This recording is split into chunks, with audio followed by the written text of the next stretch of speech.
all grown-ups here, and after a long day of food preservation, there's nothing better than a cool, refreshing mojito. Oh man. It's my new favourite drink. Join me while I show you how to make a mojito without all the faff. Yum. Let's make mojitos!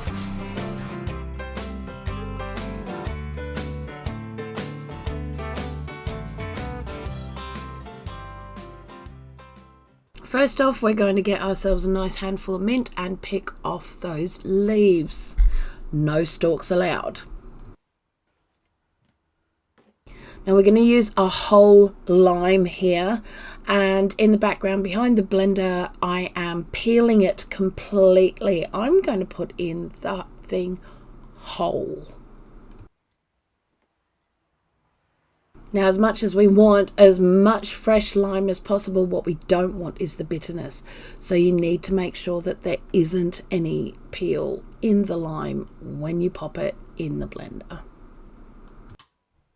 Don't freak out about the sugar content here. We're actually making enough mix for about 5 mojitos. So I am going to be putting in a good couple of tablespoons of sugar.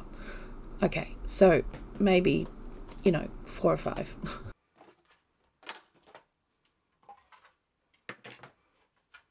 Next, we're going to half fill the blender with ice cubes. I tend to make my own ice cubes because, I can.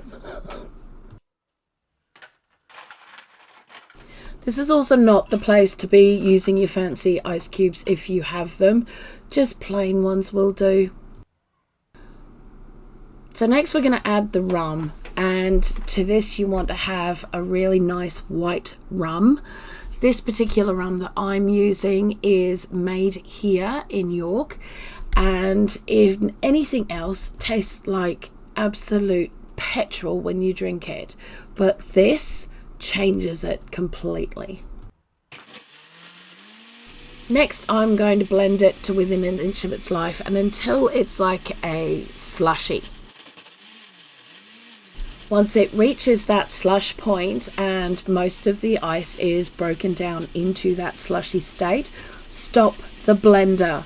We don't want this to be a juice. We want it to be that slushiness. Now, if you're enjoying this video and you want to see more like it, how about you subscribe to the channel if you're not already, or give the video a thumbs up because that would be awesome. And if you try this, let me know in the comments below. I would love to see what you think of it. Now into a glass, your favorite glass, we're going to put about 1/5 of the glass of the slush mix into that glass.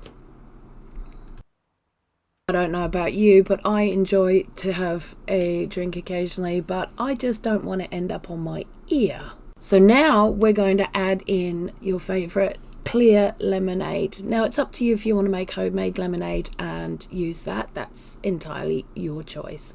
On this day I chose to use store-bought lemonade, and I buy the one from Marks & Spencer's. No, I'm not sponsored or affiliated, but it is the only one you can purchase in this country, apart from a couple of others which are difficult to get in my area that do not have sweeteners in them.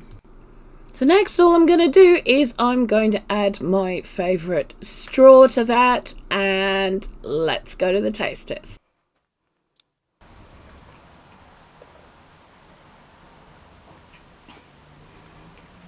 Oh man. It's my new favourite drink.